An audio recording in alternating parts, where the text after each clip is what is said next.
Greetings again, friends and brethren around the world.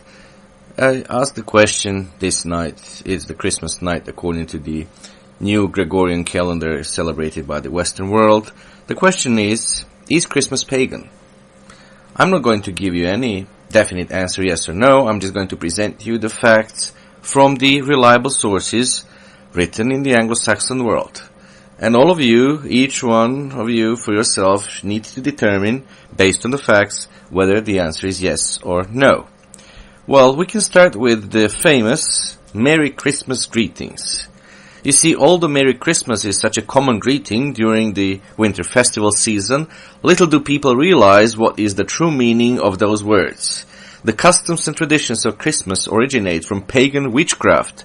Does the word Christmas mean the birth of Christ? Not at all. It actually means death of Christ, as clearly stated in several references. Here they are. Here is the first quote from World Book Encyclopedia, Volume 3, page 408, 1986 edition, World Book Incorporation, Chicago, Illinois. Here is the first quote. The word Christmas comes from Christes Maese, an early English phrase that means Mass of Christ. Now, the word Mass, that was the end of the quote, and the word Mass, by the way, is used only in the Roman Catholic system. Christ Mass or Christ Mass is a Roman Catholic term as well. Therefore, Merry Christmas literally means Merry Death of Christ. That was the first source. Here is another source from your Anglo-Saxon world by R.C. Broderick, Nihil Obstat, and Richard J. Skulba. It is from the Catholic Encyclopedia. This is from 1975 edition. Here is the quote. In the Christian law, the supreme sacrifice is that of the Mass. The supreme act of worship consists essentially in an offering of a worthy victim to God, the offering made by a proper person as a priest, the destruction of the victim. End of the quote. Now, the Latin word for victim is well-known word, today, hostia. And we see that Mass implies a sacrifice where a victim is involved. Here is now the third source. It is the book entitled The Mass in Slow Motion. It was written by Ronald Knox, and it was published in New York in 1948 by Sheed and Ward Incorporation. And this book, so The Mass in Slow Motion, Ronald Knox, New York 1948, this is the quote from page 110. It is only with the consecration that the sacrifice of the Mass is achieved. I have represented the Mass to you more than once as a kind of ritual dance. End of the quote. So the Mass essentially represents the ceremonial slaying of Christ every Sunday. It is actually the death sacrifice in which hostia is the victim. Well, now, is there anything merry about the suffering and death of Christ? You see, dear friends, Satan has succeeded in deceiving many people so that they are not aware of such a blasphemy. It is possible indeed to prove, based on the biblical record, that December 25th is not the day on which Christ was born, and I'll give a separate audio message on that. Was Christ? Why is it that Christ was not born on December 25th? And Christmas actually stems from paganism. It is a witch's Sabbath called Yule. Now, let's read some more sources that speak about the origin of Christmas. Here is another source. So again, I'm quoting all this from the Anglo-Saxon sources, which are very relevant, written by proven authorities. This is from the book Early Church History to AD 313 by Henry Melville Watkin. It was published by Macmillan in 1912 and original from the University of Michigan. It was digitized on November 13, 2008, and this is from the page 140. So this is what this page says. Mithra came to the front in the 3rd century. There was a true moral element in the worship of Mithra, the all-seeing, the author and protector of life, Mithra the purifier, the giver of immortality. A great Catholic church of Mithra overspread the land from Persia to Britain, especially along the great rivers where the legions lay. It had regular and irregular clergy, ascetics, and mendicant friars, and diverse orders of faithful men.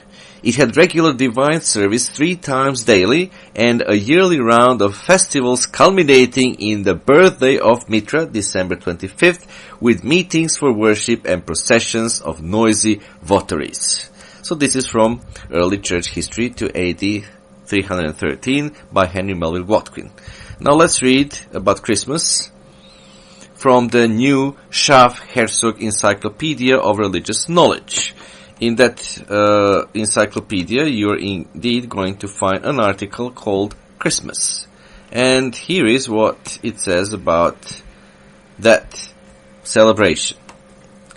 Quote, how much the date of the festival depended upon the pagan Brumalia, December 25th, following the Saturnalia, December 17th to 24th, and celebrating the shortest day of the year and the new sun cannot be accurately determined.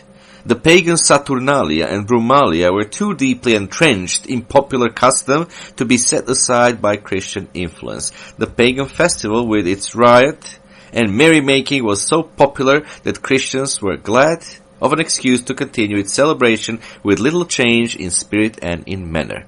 Christian preachers, that is, of the West and the Near East, protested against the unseemly frivolity with which Christ's birthday was celebrated, while Christians of Mesopotamia accused their Western brethren of idolatry and sun worship for adopting as Christian this pagan festival. End of the quote.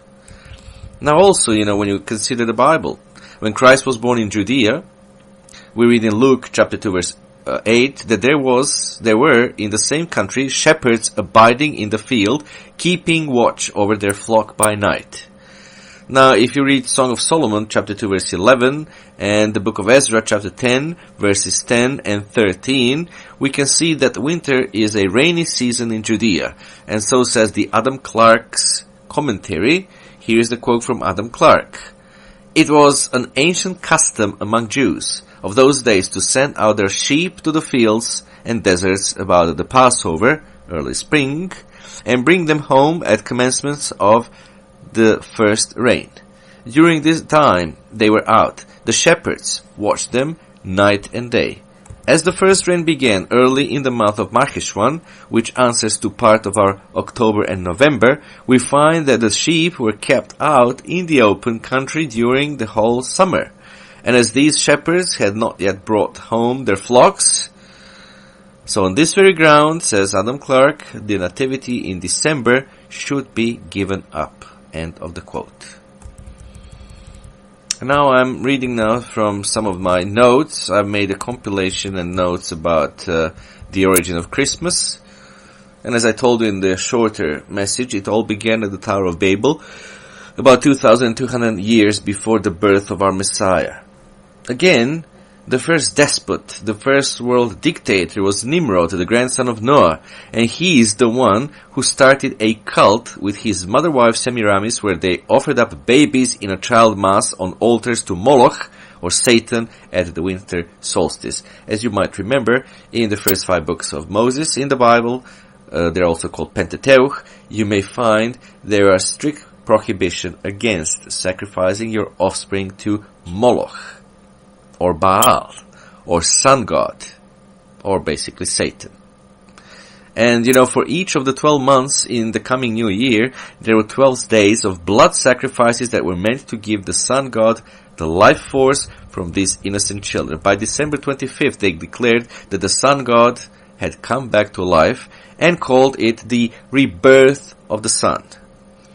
Now, as I also mentioned in the shorter message, when Nimrod was later executed for his crimes against children, his wife, mother, became pregnant, and she concocted a story in order to keep this pagan religion alive in Babylon. Now we're speaking about the ancient Babylon, the one that was ruled by Nimrod and Semiramis. There was later another Babylon ruled by Nebuchadnezzar, who is mentioned, of course, in the Bible. So this ancient Babylon, the original Babylon, is where the cult of Semiramis and Nimrod began, and the origin of Christmas. You see, the roots of Christmas all stem from that ancient Babylon. So the Semiramis told the Babylonians that Nimrod had impregnated her by the rays of the sun on March 25th, which is the vernal equinox, or Easter Sunday. Exactly 9 months later, on December 25th, Semiramis gave birth to another son, and she named him Tammuz. We can read in Ezekiel chapter 8 verse 14 how angry God was with the house of Judah for worshipping Tammuz. Now, of course, Tammuz was also worshipped by the 10 tribes of Israel, which apostated from the true religion, and as the consequences, they were scattered all over the place. Now Semiramis then told the Babylonians that Nimrod had been reincarnated or reborn on December 25th through her newborn son Tammuz, and that he was the god of the sun and she was the goddess of the moon. She continued to practice child sacrifices on the vernal equinox in remembrance of the time when she first conceived Tammuz, and she taught the Babylonians to dye eggs in the blood of these infants. How blasphemous, my dear friends. Now Semiramis was renamed Ishtar, or Easter, in other cultures because according to mythology she rises or resurrects in the east every spring on the vernal equinox from the underworld. This is why you see the pagans continue to sacrifice infants to her on Easter Sunday. It is because the sun rises in the east and she is married to the sun god. Now here is also a summary from a book entitled The Mysteries of Mithra. It was published in 1903 and its author is Franz Cumont. C-U-M-O-N-T. So this is a summary now that I have based on Franz Cumont's The Mystery of Mithra.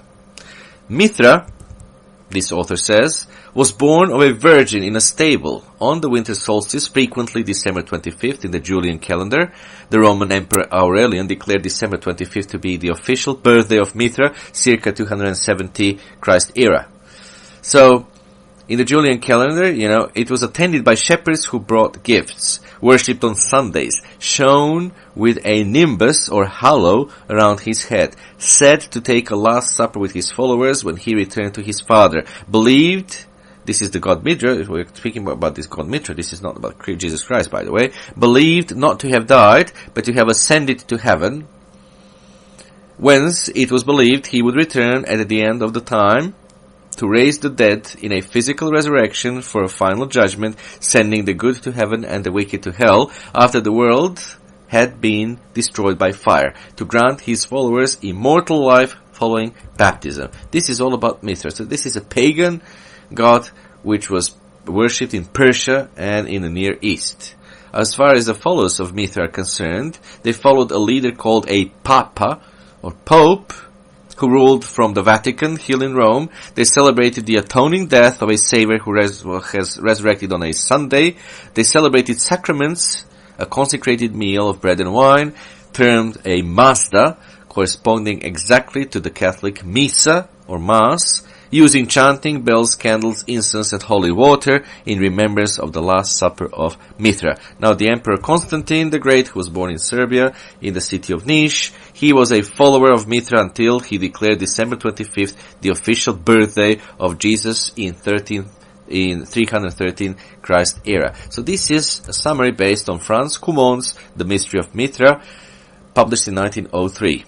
Now, as far as the Emperor Constantine, I have much to say about him because he was born in my country, and there are on my YouTube channel you may find some information about him and how he blended or polluted rather the true Christianity with paganism, because he was the man who held the title Pontifex Maximus, which was the title of the pagan high priest, until the very, very end of his life. And that title, Pontifex Maximus, was succeeded with the title by the Roman clergy, namely by the Roman pontiff, by the head of the Roman Church. So all the popes following the death of Emperor Constantine until today also hold the same title, Pontifex Maximus. Now, the original name of Rome was Saturnia, the city of Saturn, Saturnalia was a great feast celebrated from December 17 all the way to December 24.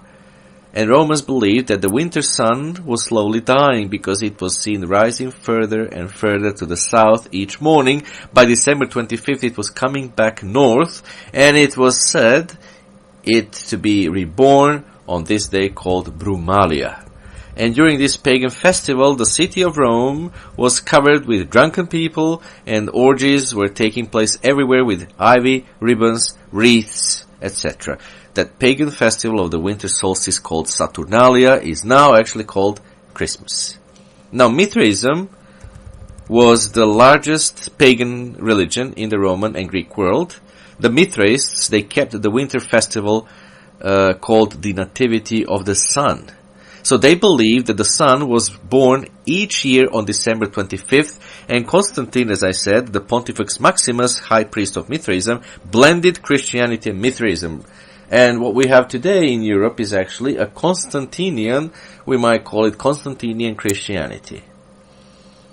Christianity which is not the original Christianity of Jesus Christ and his apostles, not at all. It is the blend, as I mentioned, of Christianity and Mithraism. Here is a quote from Collier's Encyclopedia, so another authoritative source for all of you to consider. Here is the quote speaking about triumph of Constantine and Rome. After the triumph of Constantine, it says, the church at Rome assigned December 25th as the date for the celebration of the feast, Messiah's birth, possibly about 320 AD or 353 AD. By the end of the 4th century, the whole Christian world was celebrating Christmas on that day. The choice of December 25th was probably influenced by the fact that on this day, the Romans celebrated the Mithraic feast of their sun god, Mithra, and that Saturnalia also came at this time. End of the quote. This was a quote from Collier's Encyclopedia. So, what should we conclude? Well, Christmas obviously is not a Christian holiday. And Jesus Christ was not born on December 25th because Luke chapter 2 verse 8 stated, as we read, that at the birth of Messiah, the shepherds were in the field. Now this, as Adam Clarke explains to us, could not be on December 25th. And the Catholic Encyclopedia says the following, quote, Christmas was not among the earliest festivals of the church. End of the quote. So it did not start to be observed as the birth of Messiah until late 4th century by the Catholic Church, who had taken over by the true church by this time.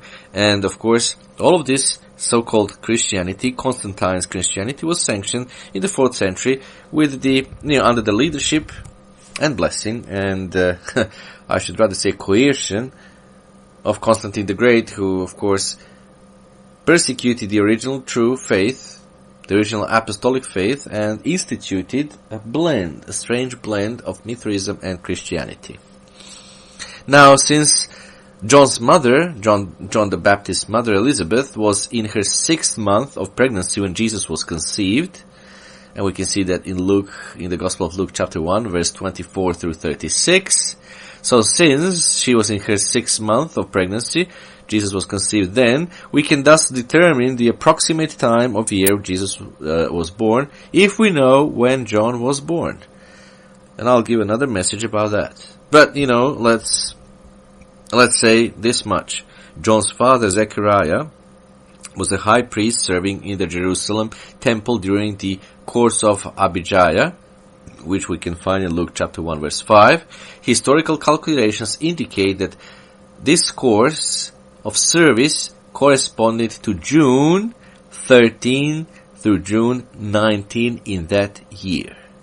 This explanation you'll find, dear friends, in the Companion Bible published in 1974. You'll find it in Appendix 179 on page 200.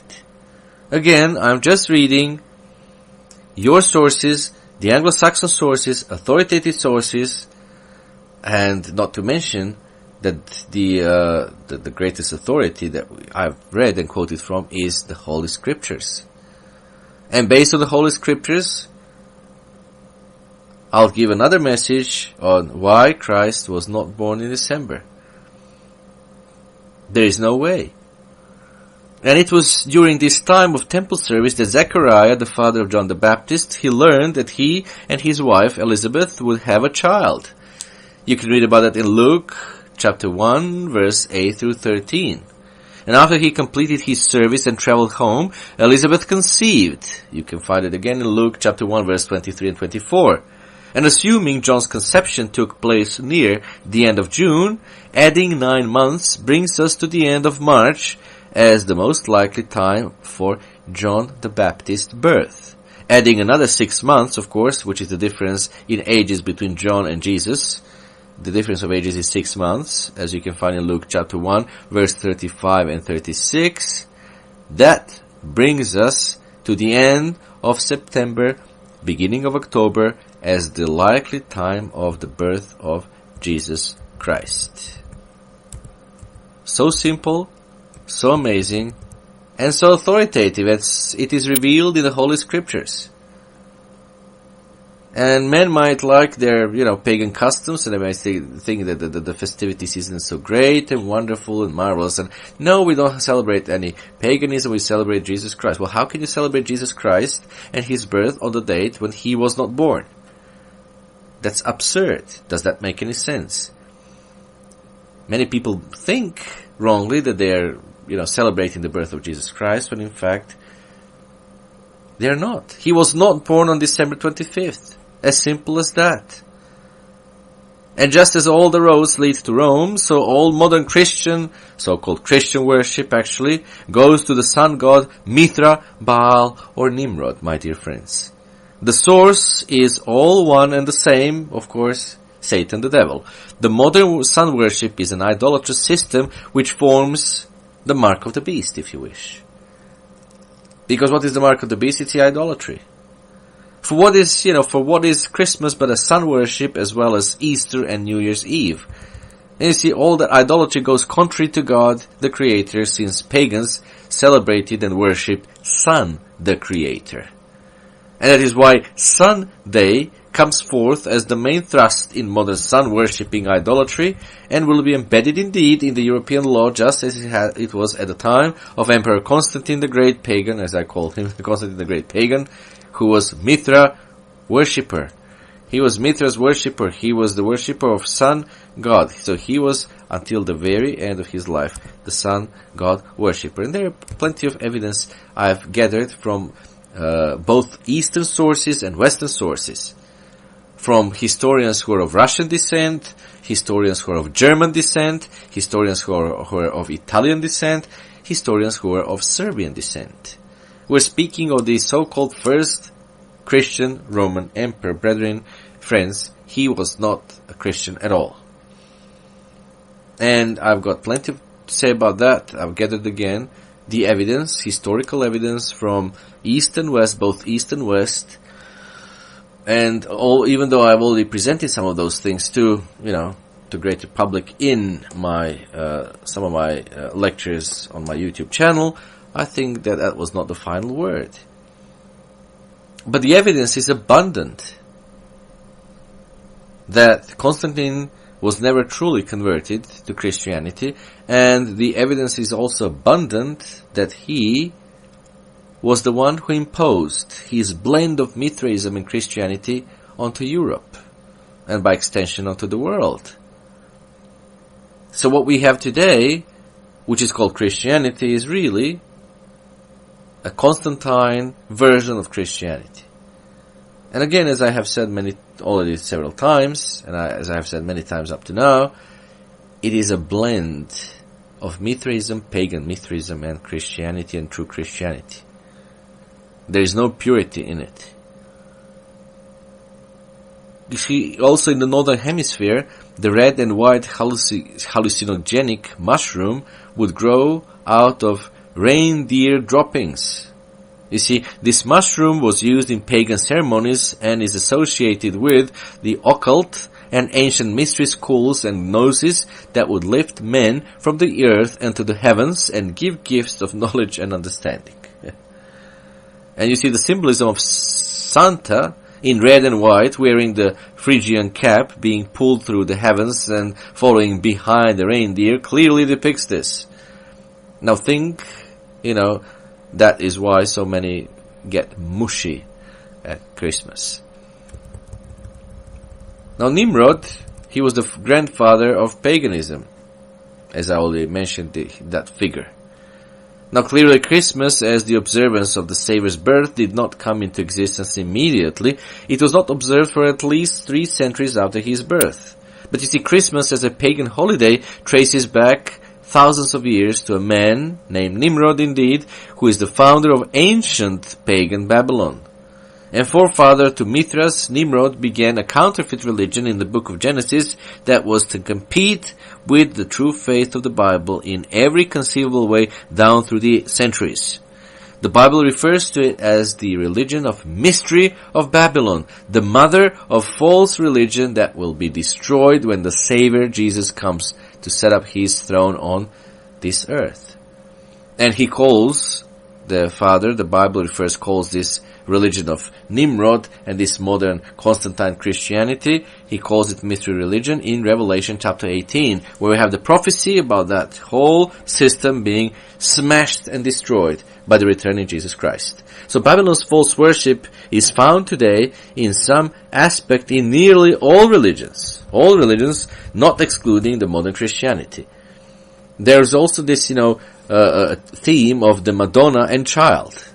Now that theme, which is universal and evident in hundreds of religions that is down through the centuries, had its origin, of course, in Babylon. Nimrod was so full of evil, it is said that he married his own mother, whose name was, of course, Semiramis. The famous Hanging Gardens of Semiramis is known in the history. Now, Semiramis was the first deified queen of Babylon. You've heard the Queen of Heaven, as the Catholics refer to Jesus' mother Mary. And also there is the worship of the Queen of Heaven in Jeremiah chapter 7. It's depicted there. It's Semiramis, it's Ishtar. She was later renamed Ishtar. It's not Virgin Mary that even millions of Catholics believe that they worship Virgin Mary. Not only Catholics, but also in Eastern Orthodox churches, you can find the worship of Mary, not perhaps that much expressed as it is in the Catholic tradition, but nevertheless it's still there, it's still present. But this, Madonna and child theme, it originates from Babylon.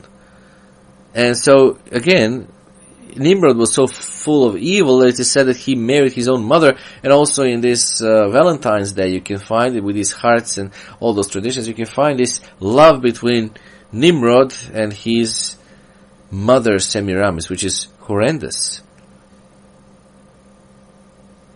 And again, Semiramis, as I said, was the first deified queen of Babylon. She is also known variously by other names, because different people have different names for their deities. So she is also known variously as Diana, Aphrodite, Diana, Astarte, Rhea, and Venus.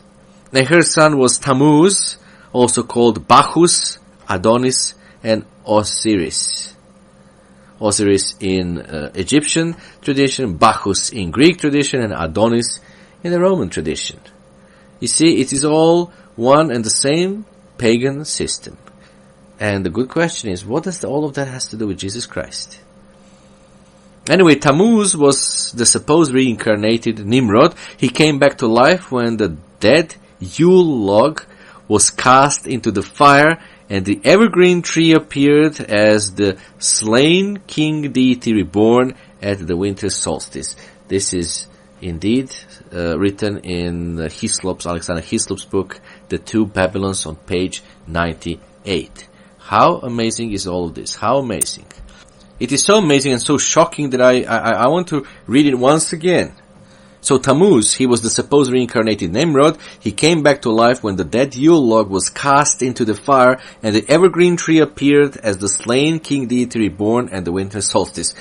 Now, to those of you who live in the United Kingdom, the book, or Alexander Hislop's book, The Two Babylons, was was published again. For a long time it was out of print, but it was published again back in 1999. Hopefully you might still find it. But if not, it's there. It is online. You can download it, print it out, or read it in PDF format. It doesn't matter. But it's there. It's available. And this man, Alexander Hislop, gives amazing info on the most popular so-called Christian holidays, namely Christmas and Easter. So, I think he was a Presbyterian preacher of Scottish origin, so the Scottish people, you also have somebody to rely upon. You'll find so many interesting and good information in that book.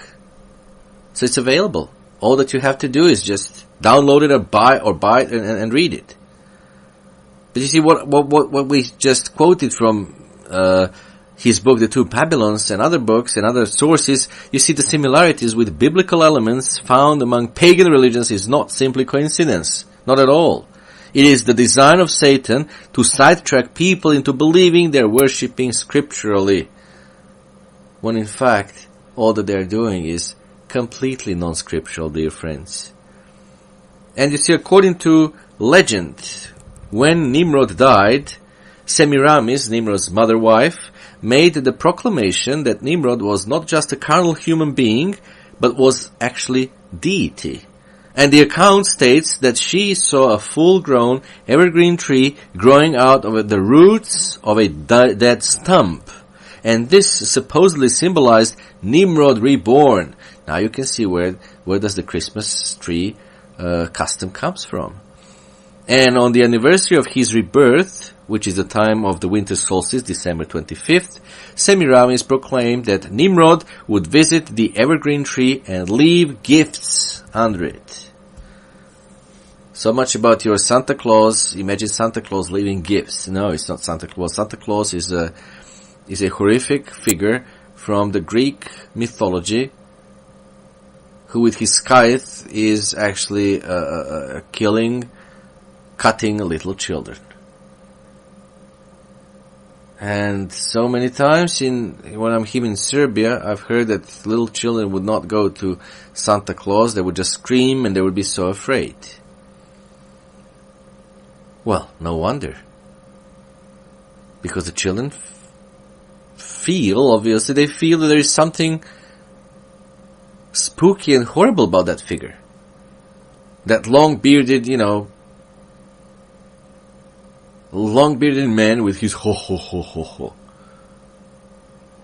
And the largest, you see, religious cult which fostered the celebration of December 25th as a holiday throughout the Greco-Roman world was pagan sun worship. It was Mithraism. You see, Mithraism penetrated into the Western world from east. From Persia, it just spread to Rome, first to Greece and then to Rome.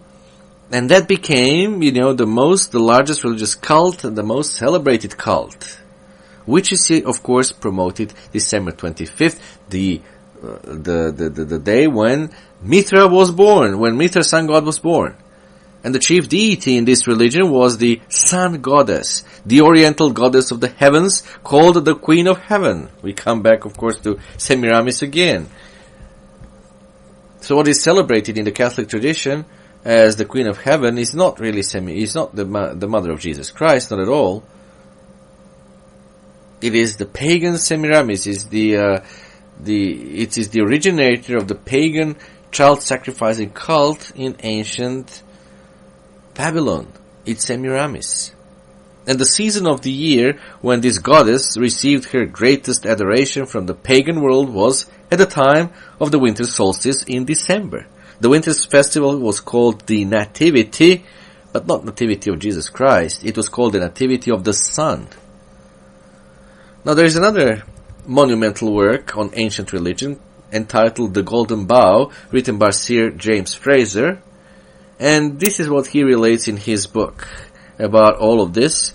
This is St. Martin's edition of The Golden Bough, and it is on page 471 and 472. So this is what Sir James Fraser tells us. An instructive relic of the long struggle between Christianity and Mithraism is preserved in our festival of Christmas, which the Church seems to have borrowed directly from its heathen rival. In the Julian calendar, the 25th December was regarded as the Nativity of the Sun.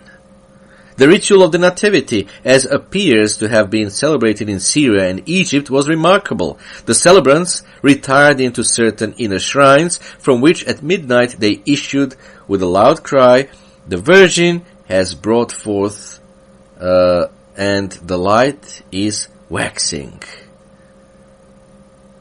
The Egyptians even represented the newborn sun by the image of an infant. Now, mind you, this was before Christ. Image of an infant. What happens in today's Christmas celebration held by the Catholic Church? Well, all of their priests, they have the little manger, and they have this little doll, supposedly Christ, which they kiss.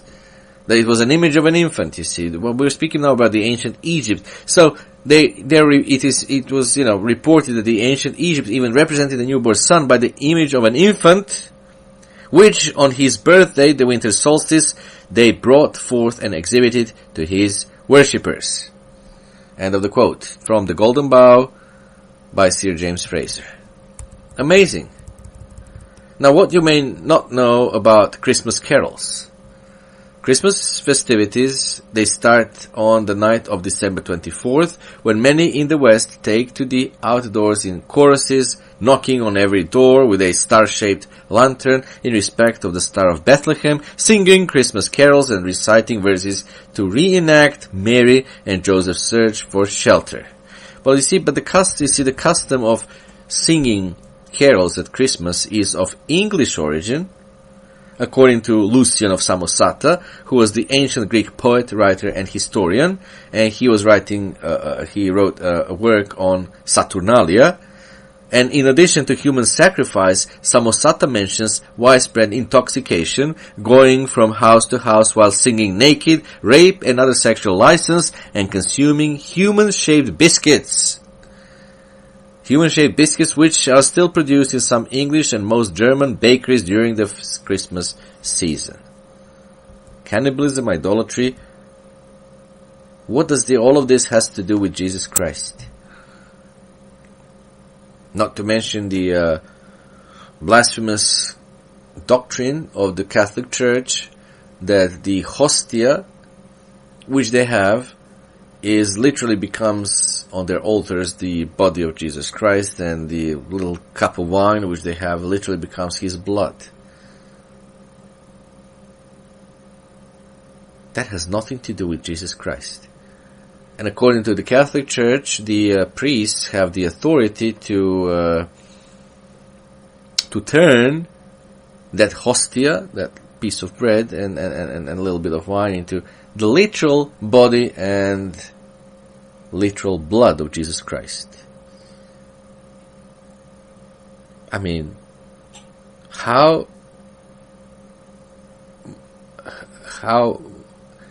can one religion get so far from the scripture? How about Santa Claus, as I call it, Santa Claus? Santa Claus is coming to town. Oh, really? Well, you see, there are various explanations that are being given to children about the ubiquity of Santa, but it is all a magical myth and nothing more, because Santa is loosely based on Nicholas, a Greek monk in what is today Myra, Turkey. He was born in Turkey around 270 AD, and there is also festivity dedicated to him in my country Serbia on December 19th, and most of the Serbian families celebrate him as their patron saint. In Serbia is very specific in that it is the only country in the world where various families have their patron saints. They celebrate those patron saints supposedly as a reminder of when they were converted from paganism to Christianity. So one of those patron saints is Saint Nicholas, the most widespread and the most popular patron saint in the whole of Serbia. And he's celebrated also in some parts of the Catholic world, I think, among the Croats, I would believe. But anyway, here is him. Who is him? I mean, so, the tradition of Santa Claus is based on that Nicholas. He was born in Turkey around 270 AD, and he lived to become famous for his great acts of charity. He had a reputation for generosity, and in various stories told of him, he is shown providing protection, food, and gold to the needy. Now, one story speaks of him as giving, the most famous story, which is very famous here in East and in my country, Serbia. It speaks of him as giving dowries to 3 young, pious, impoverished girls so that they could be wed and not go into other forms of lifestyle. Another speaks of him saving 3 wrongly prosecuted men from being put to death. Now, for these and other reasons, after Nicholas died in December 6, 343, he was proclaimed a saint, and the day became known as Saint Nicholas Day. But according again to some calendar shifts and others, he celebrated at least here in Serbia on December 19th. Now, of course, various cultures celebrated the day by instructing their children to leave out stockings or shoes the night before so that the saint could fill them with gifts. So he was thus considered the patron saint of children. So you see, where did the red-clad, white-bearded Santa we know today come from?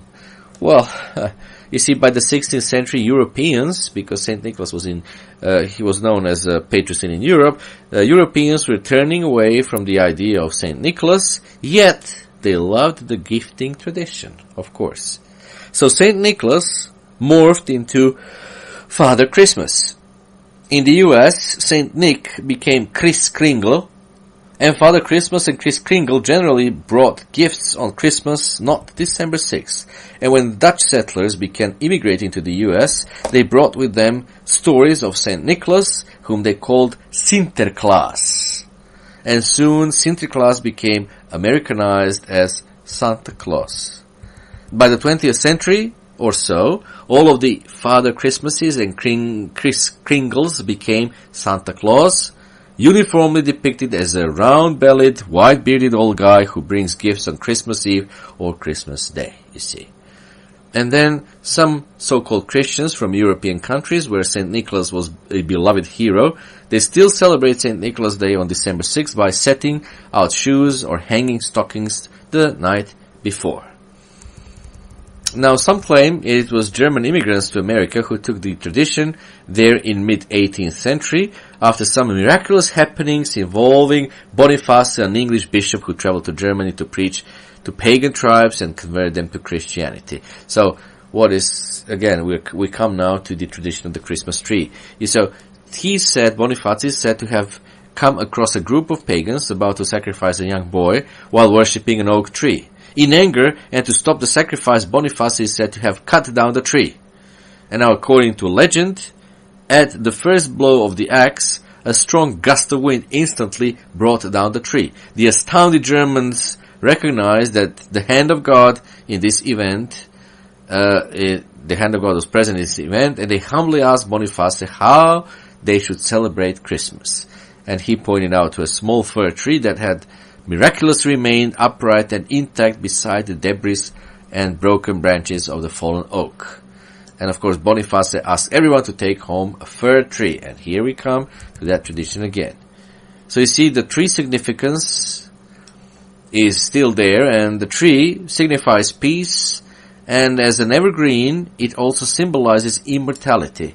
With its top pointed upwards, it literally indicates heaven, the dwelling place of God. Now, others claim that, the first person to bring a Christmas tree into a house, in the way we know it today, may have been the 16th century, no other than German preacher Martin Luther, supposed reformer. Well, all that he did was he reformed just Roman Catholicism, nothing more than that. He never really returned to the scriptures. And the story is told that one night before Christmas he was walking through the forest and looked up to see the stars shining through the tree branches. It was so beautiful that he went home and told his children that it reminded him of Jesus, who left the stars of heaven to come to earth at Christmas. Here is another source, very relevant to all of you Americans and others in the Anglo-Saxon world and to all of us around the world. And it is the famous New York Times. The New York Times wrote an editorial against the practice of cutting trees and having them decorated in the 1880s, and when Teddy Roosevelt was the US president in the early 1090s, he railed against cutting down trees for Christmas, saying it was a waste of good timber. Now again, December 25th was the birthday of the invincible Roman sun god Sol. Because of its known pagan origin, Christmas was indeed banned by the Puritans, and its observance was illegal in Massachusetts, US between 1659 and 1681. So even the Puritans were aware of the origin of Christmas. How about you, modern residents of Massachusetts? Do you know about Christmas? You should. And at no point is a date for Jesus' birth given in the Bible. You should know that if you read the Bible.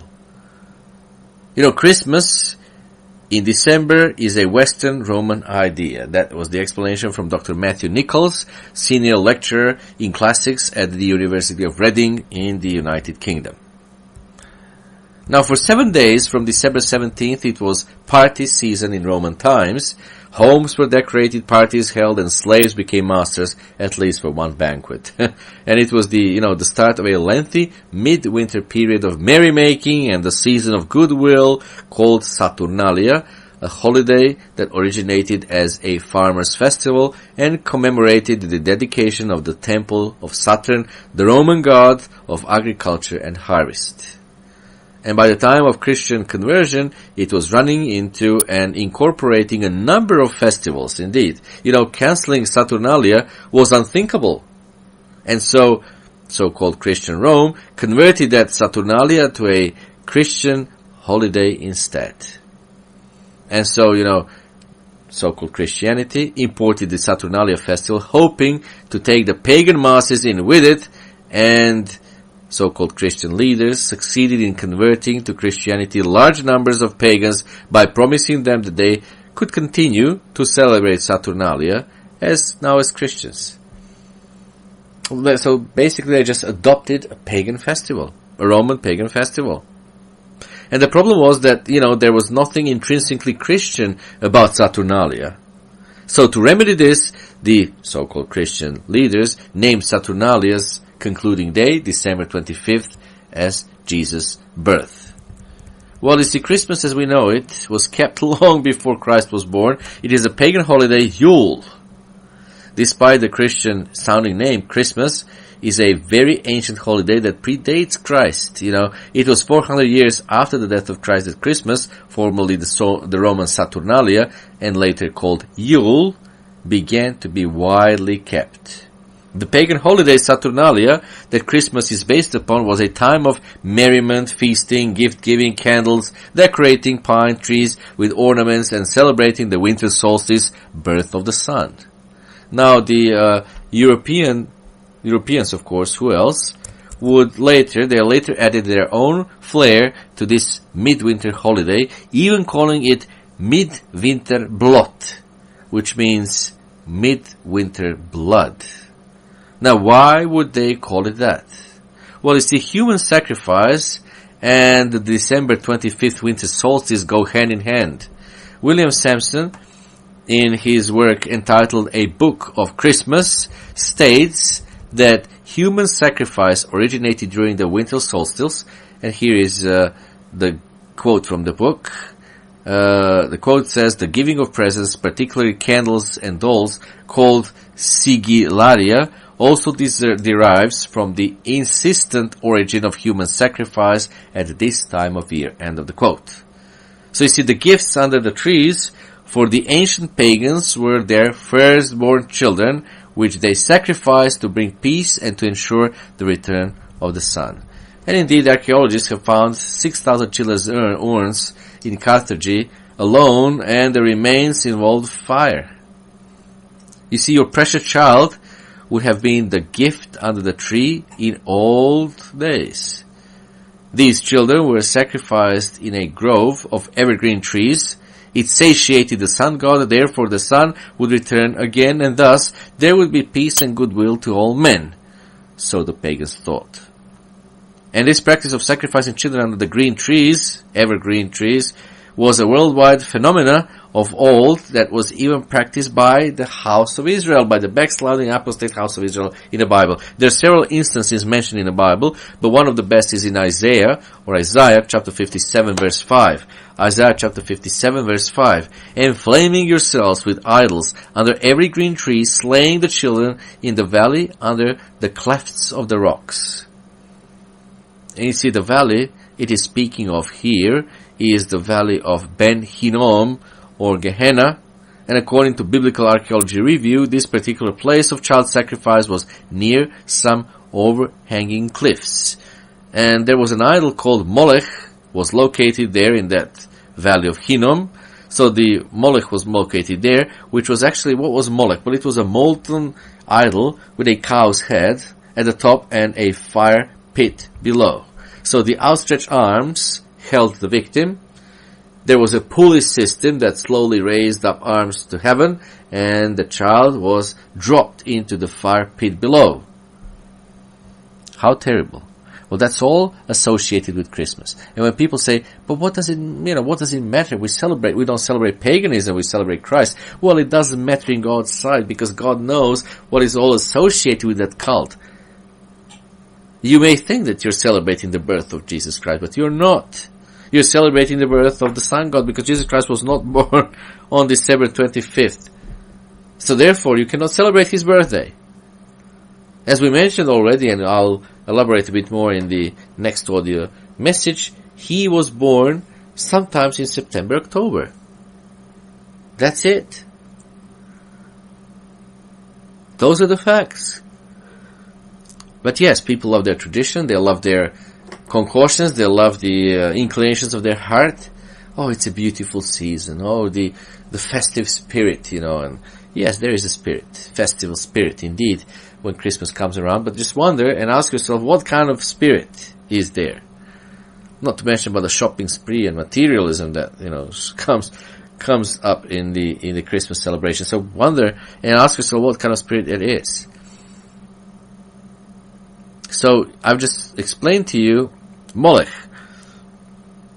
There was a molten image with a cow's head at the top and a fire pit below. And the parents were sacrificing their firstborn children to the sun god through this Molech. It's horrible. And you see, the sacrificial altar where Molech